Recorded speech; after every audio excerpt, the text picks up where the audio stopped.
출애굽기 25장 하나님의 집, 성막을 짓다.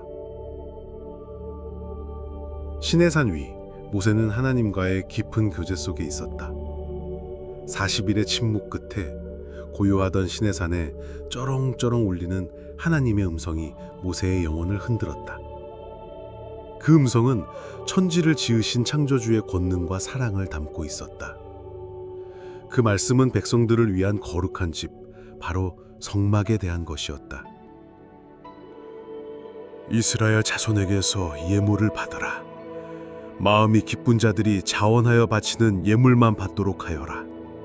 금, 은, 놋, 청색실, 자색실, 홍색실, 고운 배실, 염소털, 붉은 물들인 수양의 가죽, 해달의 가죽, 조각목, 등유, 관유에 쓰는 향품, 분향할 향료를 만들 향료, 그리고 애복과 흉패에 박을 보석들까지 이 모든 것을 받아서 내게 가져오게 하라. 모세는 하나님의 말씀에 깊이 귀를 기울였다. 이스라엘 백성은 이집트에서 노예로 살며 빈손으로 나왔지만 이제 하나님은 그들에게 가장 귀한 것을 바쳐 자신을 위한 성소를 짓게 하셨다. 이 명령은 단순한 물질을 모으는 행위가 아니었다. 그것은 지난날 노예의 멍에를 벗고 자유인이 된 백성이 오직 감사하고 기쁜 마음으로 자신의 가장 귀한 것을 내어놓는 거룩한 봉헌이었다.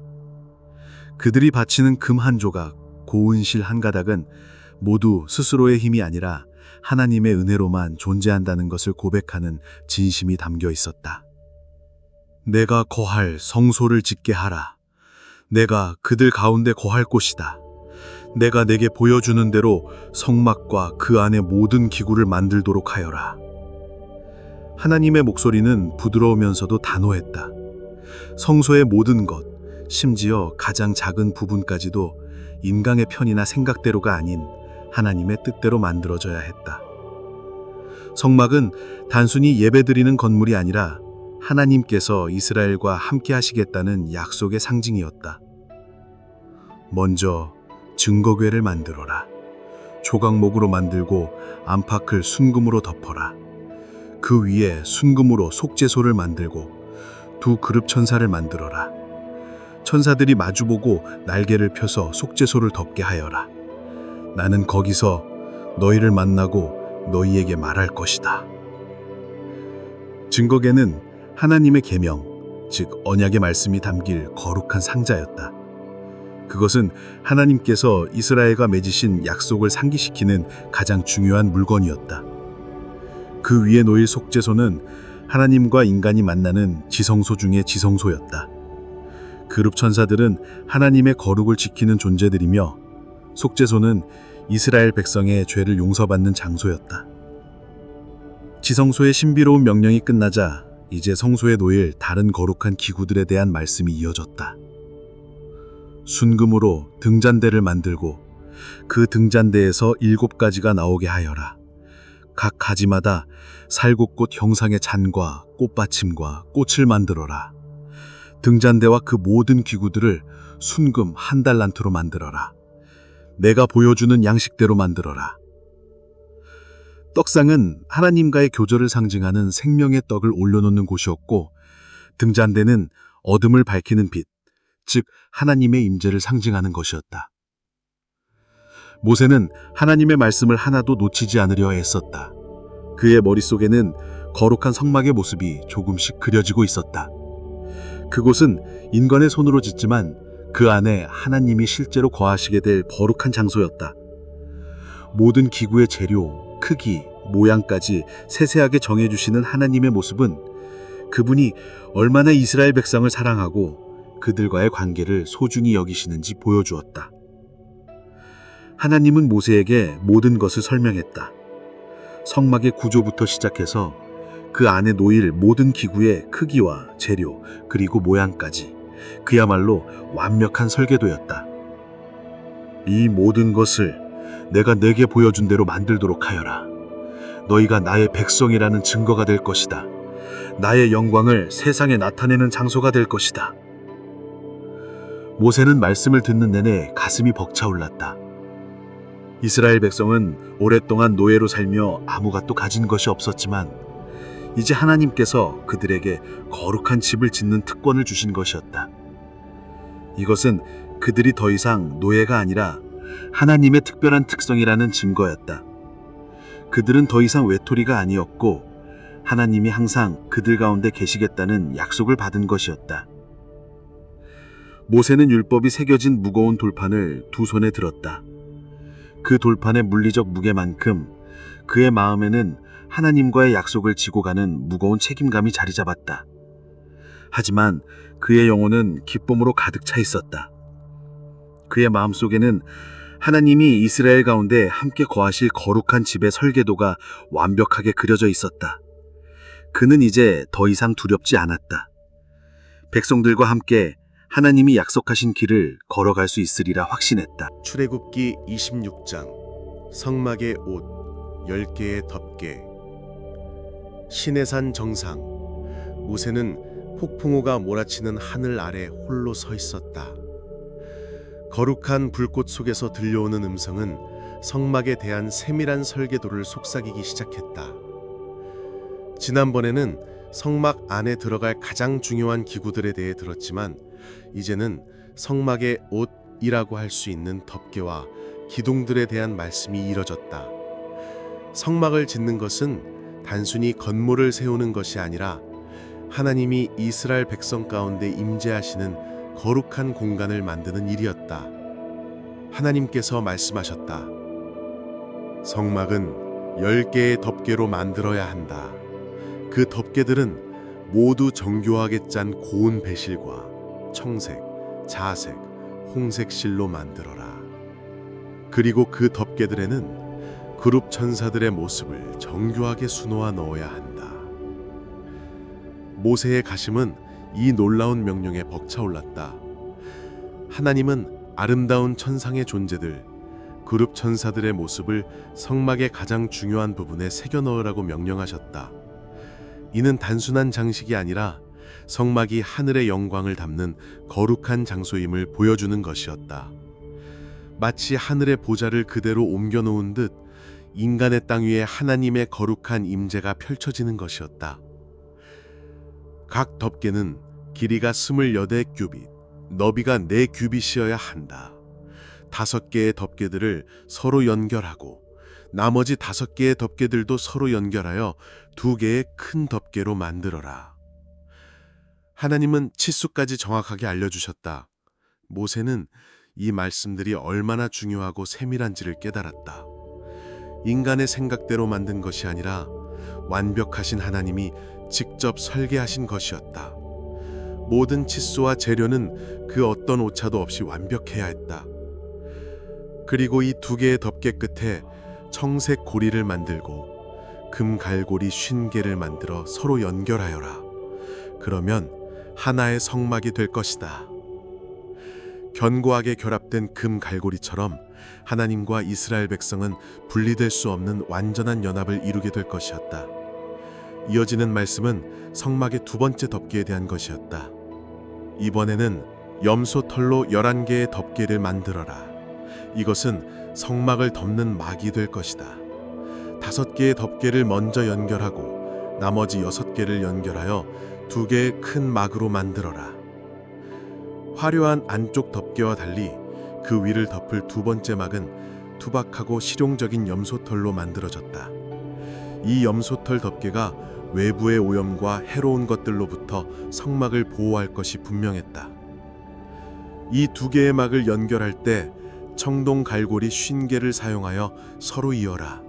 그러면 하나의 막이 될 것이다. 그리고 1개의 덮개는 성막의 정면을 덮는 데 사용하고 남은 반쪽은 성막 뒤쪽을 덮도록 하여라. 이는 성막의 모든 부분을 완벽하게 가리기 위함이다. 그리고 하나님께서는 성막을 보호할 3번째 덮개와 4번째 덮개에 대해 말씀하셨다. 붉게 물들인 수양의 가죽으로 덮개를 만들고 그 위에는 해달의 가죽으로 덮개를 만들어라. 성막은 가장 밖에 해달 가죽 덮개부터 붉은 수양 가죽 덮개, 염소털 덮개, 그리고 가장 안쪽에 그룹 천사가 수놓아진 아름다운 덮개까지 총 4개의 덮개로 보호받게 되는 것이었다. 이 덮개들은 성막을 비바람과 뜨거운 햇볕으로부터 완벽하게 지켜줄 것이었다. 성막을 위한 조각목 널빤지를 만들어라. 각 널빤지는 길이가 10규빗, 너비가 1규빗 반이어야 한다. 그리고 각 널빤지 아래에는 2개의 은 받침을 만들어라. 널빤지들을 서로 연결할 때는 금으로 만든 띠로 묶어라. 하나님께서는 성막의 기둥이 될 널빤지들을 어떻게 만들고 그 받침은 어떻게 해야 하는지까지 자세히 말씀하셨다. 은 받침은 널빤지를 흔들림 없이 지탱해 줄 것이고, 금으로 만든 띠는 각 널빤지가 하나로 굳건히 연결되도록 할 것이었다. 성막의 남쪽과 북쪽을 위해 20개의 널빤지를 세우고 각 널빤지 아래에 2개의 은 받침을 두어라. 서쪽에는 6개의 널빤지를, 모퉁이에는 2개의 널빤지를 세워라. 하나님의 설계도는 모든 것을 완벽하게 개선하고 있었다. 성막의 문을 가릴 청색, 자색, 홍색 실과 고운 배실로 짠 휘장을 만들어라. 그리고 그 휘장을 달 금 갈고리 5개를 만들어라. 모세는 가슴이 벅차오르는 것을 느꼈다. 이 거대한 설계도에는 단순히 건물의 치수가 아닌 노예였던 백성을 향한 하나님의 헤아릴 수 없는 사랑과 약속이 담겨 있었다. 모세는 이스라엘 백성이 모두 함께 힘을 모아 하나님의 집을 지을 그날을 꿈꾸며 미소지었다. 출애굽기 27장 번제단과 성막들. 시내산 정상. 모세는 폭풍우가 몰아치는 하늘 아래 홀로 서 있었다. 거룩한 불꽃 속에서 들려오는 음성은 성막에 대한 세밀한 설계도를 속삭이기 시작했다. 하나님은 이제 성막 밖, 백성들이 하나님께 나아올 수 있는 공간인 성막 뜰에 대해 말씀하셨다.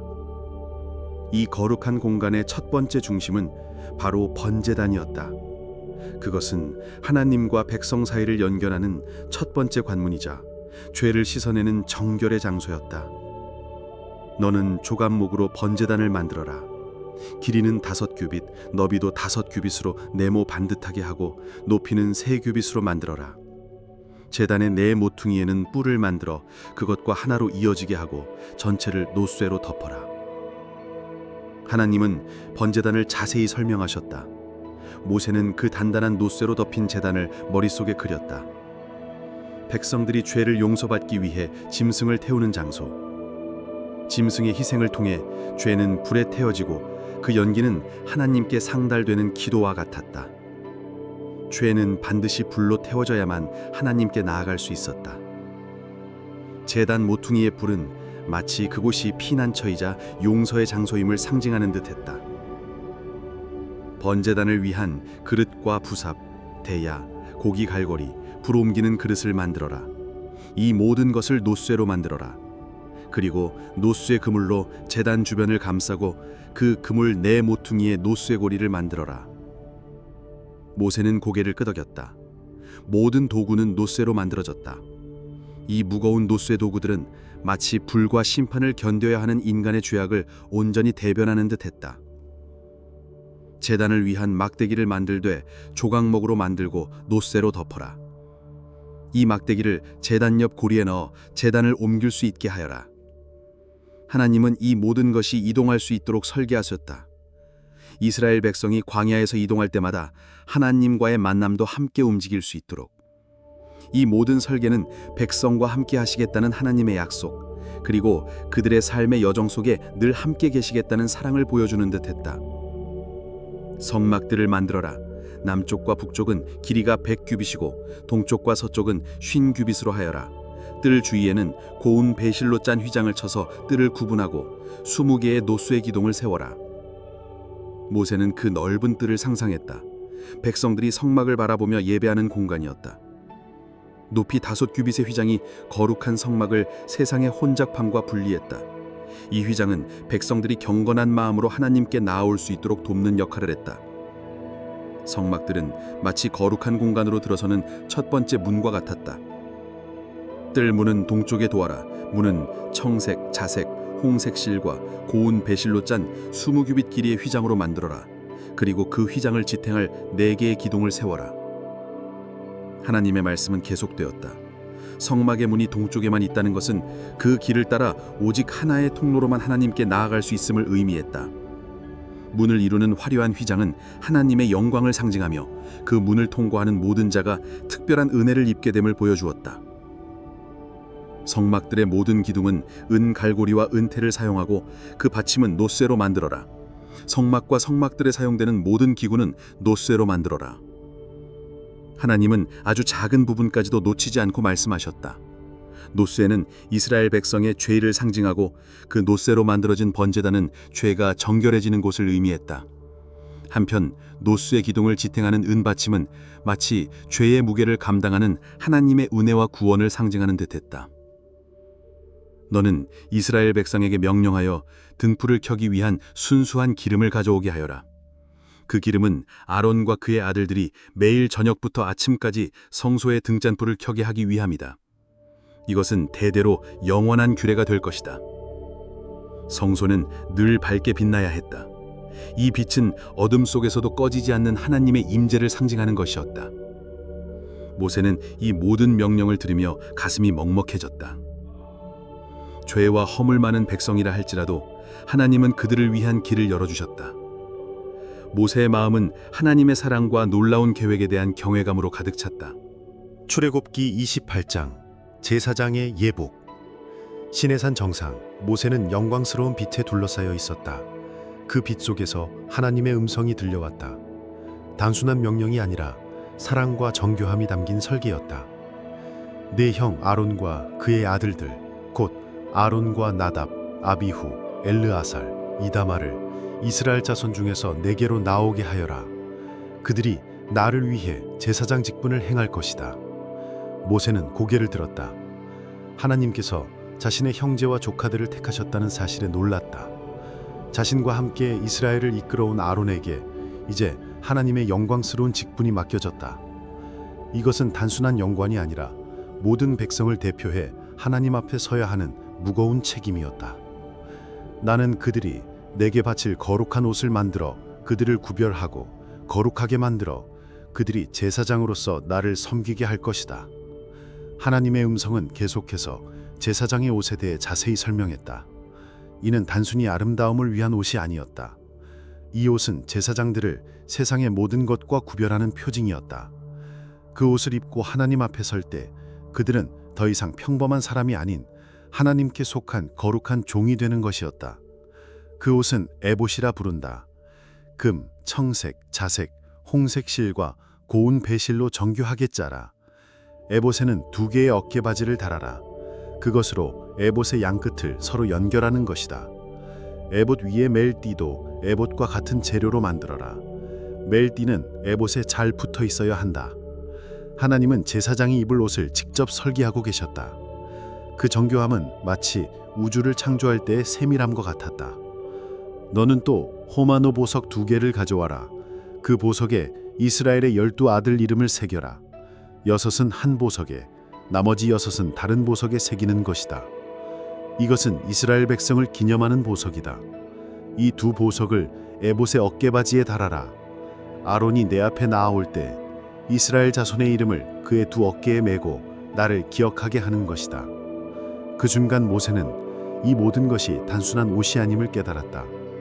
호마노 보석에 새겨진 12지파의 이름은 마치 이스라엘 백성의 모든 짐과 소원을 제사장이 어깨에 메고 가는 것을 상징하는 듯했다.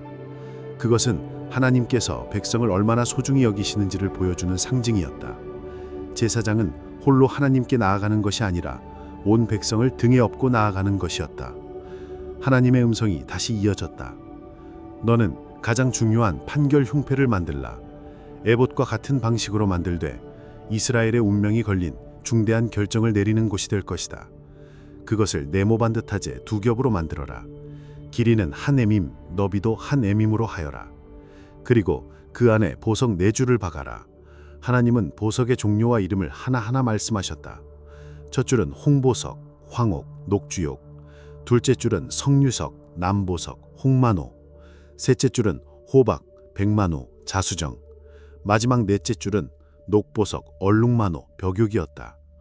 각 보석은 이스라엘의 한 지파를 상징하며 이 12보석 모두 하나님 앞에서 빛나는 영광을 나타내는 것이었다. 각각의 보성에는 이스라엘 12아들 중에 하나를 새겨라.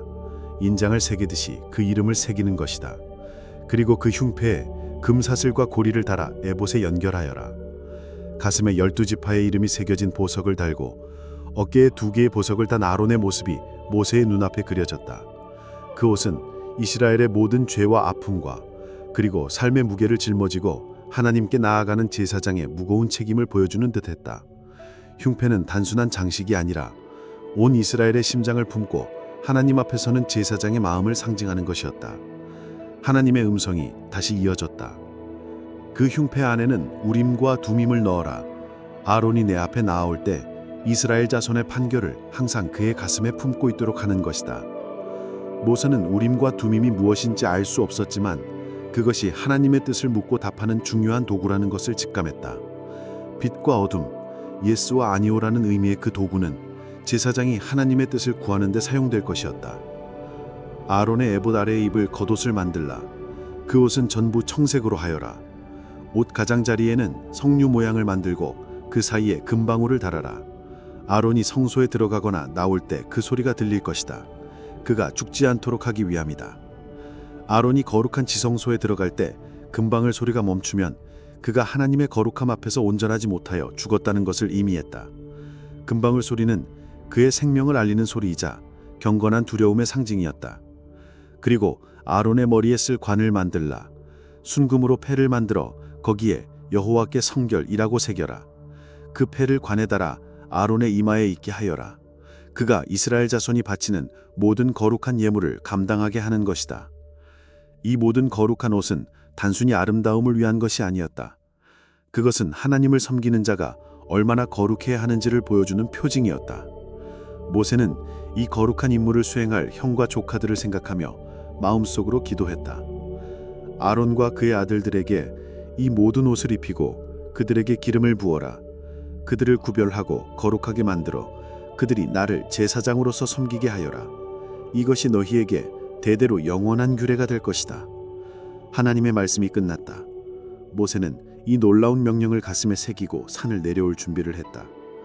하나님께서 이스라엘 백성 전체를 얼마나 사랑하시는지 그리고 그들을 위해 얼마나 완벽한 계획을 가지고 계신지를 다시금 깨달았다. 출애굽기 29장 제사장을 세우는 예식. 시내산 아래 이스라엘 백성 모두가 숨을 죽인 채 회막문을 바라보고 있었다. 모세는 하나님의 명령을 받들어 자신의 형 아론과 그의 아들들을 데리고 그곳으로 갔다. 성막의 거룩한 뜰에서 이제껏 보지 못했던 엄숙하고 거룩한 예식이 시작되려 했다. 먼저 모세는 노스의 대야에서 맑은 물을 떠와 아론과 그의 아들들의 손과 발을 씻겼다. 차가운 물줄기가 그들의 몸에 닿는 순간 광야의 먼지와 함께 모든 죄와 불결함이 씻겨 내려가는 듯했다. 그들은 깨끗한 몸과 마음으로 오직 하나님만을 향해 나아갔다. 아론과 그의 아들들은 이제 내게로 와서 이 옷을 입거라. 모세가 말했다. 아론은 먼저 에봇과 정교한 흉패 그리고 머리에 여호와께 성결이라 새겨진 관을 썼다. 그 순간 그의 모습은 완전히 달라 보였다. 그는 더 이상 평범한 사람이 아니었다. 그가 이스라엘 백성을 대표하여 하나님께 나아가는 제사장이 되었음을 모두가 알 수 있었다. 이어서 아론의 아들들도 제사장의 옷을 입었다. 그들의 모습 또한 한없이 거룩하고 영광스러워 보였다. 이제 기름을 부을 시간이다. 모세는 향기로운 기름을 가져와 아론의 머리에 부었다. 황홀한 향기가 주위에 퍼졌다. 기름은 그의 머리에서 수염을 타고 옷깃을 따라 흘러내렸다. 아론은 이제 거룩한 기름 부음을 받은 자가 되었다. 하나님께서 그를 특별히 구별하여 택하셨다는 분명한 표징이었다. 모세는 아들들의 옷에도 기름을 뿌렸다. 그들은 이제 완전히 거룩하게 구별되었다. 하나님께 바칠 제물을 가져와라. 수많은 양과 소가 준비되었다. 모세는 먼저 숫송아지 한 마리를 잡았다. 아론과 그의 아들들은 숫송아지 머리에 손을 얹었다. 이것은 그들의 모든 죄와 허물을 이 짐승에게 넘기는 행위였다. 죄의 무게가 그들의 손을 통해 짐승에게 옮겨지는 듯했다. 모세는 숫송아지를 잡고 그 피를 손가락에 찍어 제단의 네모퉁이에 솟아난 뿔들에 발랐다. 피의 붉은 흔적은 죄의 기록을 지우는 듯했다. 그리고 남은 피는 모두 제단 아래에 쏟았다. 생명을 상징하는 피가 제단에 흐르자 제단은 모든 죄에서 정결하게 되었고 마침내 하나님의 제사를 받을 준비를 마쳤다. 숫송아지의 모든 기름과 콩팥 그리고 기름진 덩어리들을 제단 위에서 불살랐다. 활활 타오르는 불길 속에서 고기 타는 냄새가 아니라 하나님께서 기쁘게 받으시는 향기가 하늘로 올라갔다. 남은 고기와 가죽, 내장은 진영 밖으로 가져가 흔적도 없이 불태웠다. 이는 죄의 본질이 하나님 앞에서 완전히 소멸되었음을 보여주는 행위였다. 이번에는 수장 2마리가 제물로 갖춰졌다. 첫 번째 수장은 번제물이었다. 아론과 그의 아들들은 수장 머리에 손을 얹었다. 모세는 그 수장을 잡고 피를 제단 위에 뿌렸다. 수장은 각을 떠서 불에 태웠다. 이것은 완전히 하나님께 바치는 제사였다. 연기는 하늘로 올라가고 제단 위에는 아무것도 남지 않았다. 두 번째 수장은 위임식 제물이었다. 아론과 아들들은 다시 수장 머리에 손을 얹었다. 모세는 그 수장을 잡고 피를 가져와 아론과 아들들의 오른쪽 귓불과 오른손 엄지손가락 그리고 오른발 엄지발가락에 발랐다. 그들의 몸이 피로 거룩하게 구별되는 순간이었다. 이제 그들의 귀는 오직 하나님의 음성만을 듣고 그들의 손은 오직 거룩한 봉사만을 행하며 그들의 발은 오직 하나님의 길만을 걷겠다는 약속이었다. 모세는 남은 피를 제단에 뿌렸다. 그리고 제단에 있는 기름과 피를 섞어 아론과 아들들과 그들의 옷에 뿌렸다. 그들은 이제 완전히 거룩하게 되었다. 모세는 이 모든 예식의 의미를 설명했다. 이것이 너희를 거룩하게 구별하는 예식이다. 이 모든 것은 하나님께 바치는 것이니 너희는 7일 동안 회막문을 떠나지 말아야 한다. 이 예식이 끝날 때까지 밖으로 나가지 말아라. 예식은 7일 동안 계속되었다. 매일같이 죄를 위한 속죄제물과 번제물을 바쳤다. 매일의 제사를 통해 그들은 죄에서 정결해지고 하나님과의 관계가 더욱 견고해졌다. 마침내 7일이 지났다. 이제 아론과 그의 아들들은 완전히 거룩하게 되었다. 그들은 이제 공식적으로 이스라엘 백성을 위해 하나님께 나아가는 제사장들이었다. 하나님께서는 말씀하셨다. 앞으로 너희가 제사장이 될 때마다 이 예식을 기억하고 행해야 한다. 너희가 이 예식을 통해 나를 만나게 될 것이다. 모세는 하나님의 말씀을 가슴에 새겼다. 이제 이스라엘 백성은 제사장들을 통해 하나님과 직접 만날 수 있게 되었다. 모세는 이 놀라운 은혜에 감격하며 이 모든 것이 백성을 향한 하나님의 깊은 사랑임을 다시 한번 깨달았다. 출애굽기 30장 분향단과 속죄 예물. 시내 산 위 모세는 하나님의 말씀에 귀 기울이고 있었다.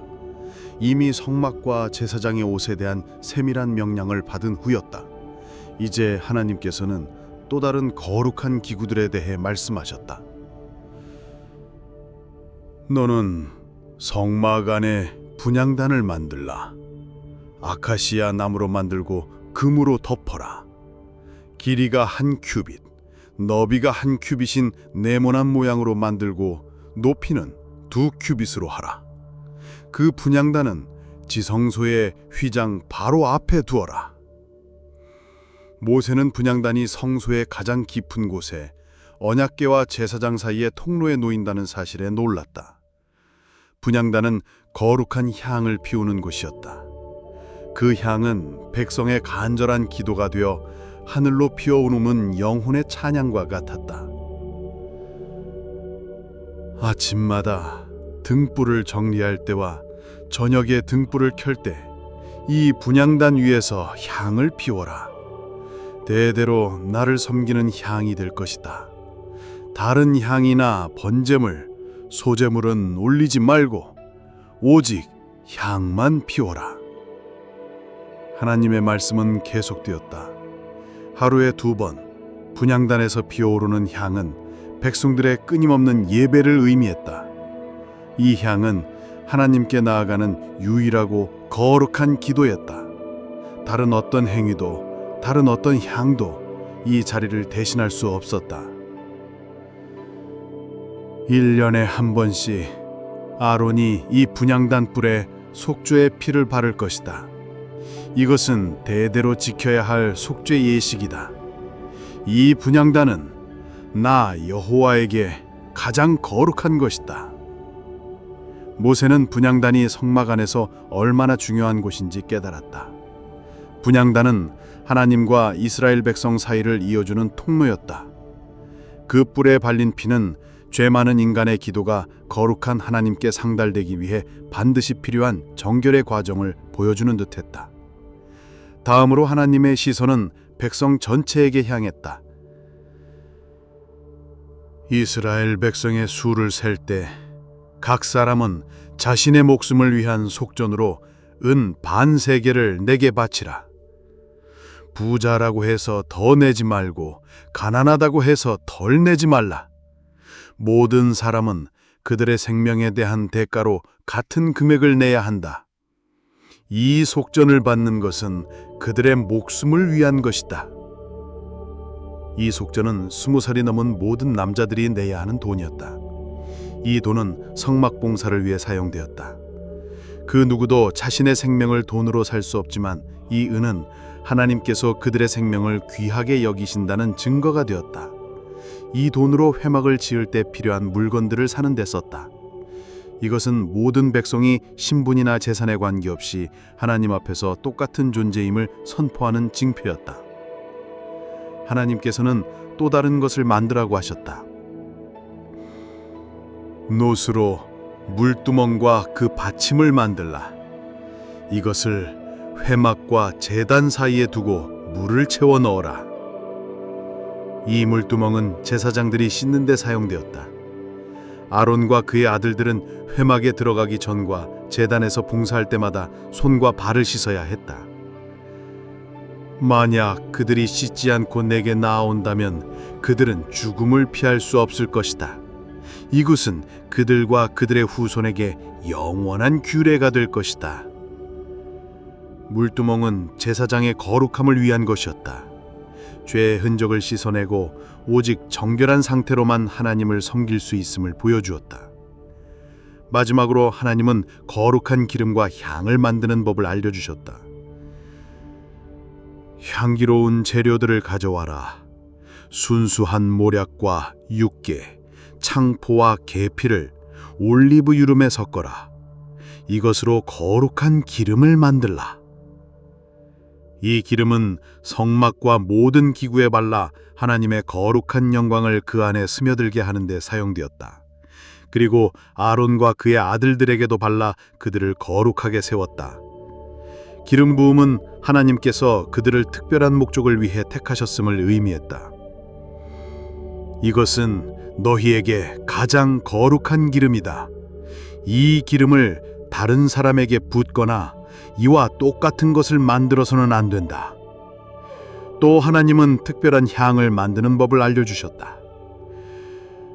소합향, 나감향, 풍자향에 유향을 섞어 소금으로 간을 맞추어 향을 만들라. 이것은 나 여호와께 바치는 향이다. 이 향을 만드는 법을 다른 사람에게 가르치지 말라. 하나님께서는 이 모든 것을 구체적으로 명령하셨다. 이 모든 것은 하나님이 얼마나 거룩하고 그분께 나아가는 일이 얼마나 중요하고 신중해야 하는지를 보여주는 것이었다. 모세는 모든 말씀을 듣고 산을 내려왔다. 그는 하나님의 거룩한 뜻을 백성에게 전하며 그 명령대로 성막과 그 안에 들어갈 모든 것을 만들 준비를 시작했다. 출애굽기 32장 거룩한 기술자들. 시내산 위 모세는 하나님의 말씀에 귀 기울이고 있었다. 성막과 그 모든 기굴에 대한 설계도는 완벽했지만 과연 누가 그 거룩한 일들을 해낼 수 있을지 궁금했다. 그때 하나님의 음성이 들려왔다. 이제는 그 일을 맡길 사람들에 대한 이야기였다. 보아라, 내가 유다 지파의 부살레를 선택했다. 그는 훌의 손자이자 우리의 아들이다. 모세는 귀를 기울였다. 하나님의 목소리에는 단호함과 깊은 신뢰가 느껴졌다. 부살렐은 평범한 기술자가 아니었다. 그는 하나님께서 직접 선택하고 부르신 사람이었다. 나는 그에게 내 영을 가득 채워 지혜와 총명, 지식으로 온갖 정교한 기술을 빚어낼 수 있게 했다. 금, 은, 놋을 다루는 기술부터 보석을 깎고 나무를 조각하는 기술까지 그가 손대는 모든 것이 살아있는 예술이 될 것이다. 하나님께서는 부살렐이 금, 은, 놋을 다루는 기술뿐만 아니라 보석을 깎고 나무를 조각하는 기술까지 뛰어나게 만들었다고 말씀하셨다. 그것은 단순히 손재주가 뛰어난 것을 넘어선 것이었다. 부살렐의 마음속에는 이미 성막의 설계도가 완벽하게 그려져 있었고 그의 손엔 그 설계도를 현실로 만들어낼 준비가 되어 있었다. 나는 또 오홀리압을 그의 동역자로 세웠다. 그는 단 지파의 아히사막의 아들이다. 나는 그들뿐만 아니라 마음이 지혜로운 모든 사람들에게도 지혜를 주어 내가 명령한 모든 것을 만들게 할 것이다. 하나님께서 직접 성막을 만들 사람들을 선택하고 재능을 주셨다. 모세는 이 모든 것이 사람의 힘으로만 되는 일이 아님을 깨달았다. 성막을 짓는 일 자체가 거룩한 예배임을 말해주는 것 같았다. 그들의 기술은 하나님의 영으로 채워진 거룩한 기술이었다. 하나님께서는 그들이 만들어야 할 성막의 모든 것을 다시 한번 확인시켜 주셨다. 내가 너에게 보여준 대로 성막과 증거궤, 속죄소, 상과 모든 그릇들, 순금 등잔대와 분향단과 그 그릇들, 관유와 향기로운 향, 그리고 제사장의 거룩한 옷까지 모두 그들이 만들 것이다. 하나님의 말씀은 성막의 모든 것을 포함했다. 이는 성막의 작은 부품 하나하나까지도 하나님의 영으로 만들어져야 함을 의미했다. 사람의 재능과 하나님의 영이 만나 완벽한 조화를 이루는 것이었다. 말씀의 흐름이 바뀌었다. 하나님께서는 이제 성막 건축만큼이나 중요한 한 가지를 더 명령하셨다. 너는 이스라엘 백성에게 말하여라. 나의 안식일을 반드시 지켜야 한다. 이것은 나와 너희가 대대로 내가 너희를 거룩하게 하는 여호와라는 것을 보여주는 표징이다. 안식일은 단순한 휴일이 아니었다. 그것은 하나님과 백성 사이의 약속이었다.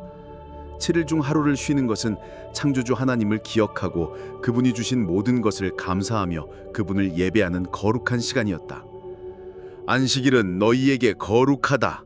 만약 안식일을 더럽히는 사람은 반드시 죽여야 한다. 그날에 일을 하는 사람은 백성 중에서 끊어질 것이다. 하나님의 말씀은 단호했다. 안식일을 지키는 것은 이스라엘 백성으로서의 정체성을 보여주는 가장 중요한 표징이었다. 이 엄격한 명령은 그들이 세상의 모든 민족과 구별된 거룩한 백성을 선언하는 것이었다. 이것은 나와 이스라엘 백성 사이의 영원한 약속이다. 내가 6일 동안 하늘과 땅을 만들고 제7일에 쉬었기 때문이다. 마침내 모세의 손에 두 돌판이 쥐어졌다. 그 돌판에는 하나님의 손가락으로 직접 새긴 말씀이 빛나고 있었다. 그저 돌덩이가 아니었다. 모세는 돌판의 무게를 느끼며 동시에 백성을 향한 하나님의 깊은 사랑과 엄격한 명령의 무게를 가슴에 새겼다.